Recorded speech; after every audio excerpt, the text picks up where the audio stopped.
ఆలోచించకుండానే కుందేలు ఒక జంప్‌తో మొసలి వీపుపై ఎక్కింది. మొదట్లో మొసలి నదిలో అటూ ఇటూ తిరగసాగింది.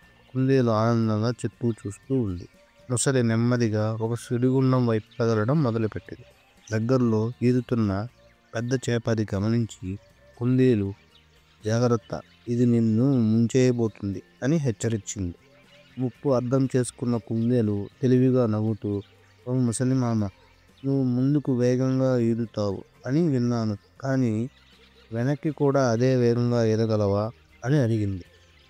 ముసలి నవ్వుతూ, నాకు రాని పని లేదు చూడు, ఇప్పుడే అటు వెనక్కి ఈదుతా అని ఈదడం మొదలుపెట్టింది. కుందేలు మళ్ళీ అయ్యో ఇది అంత నెమ్మదిగా అని రెచ్చగొట్టింది. ముసలి పట్టుదలతో కుందేలు అన్న మాటలకి వేగంగా ఒడ్డు వైపు ఈదింది.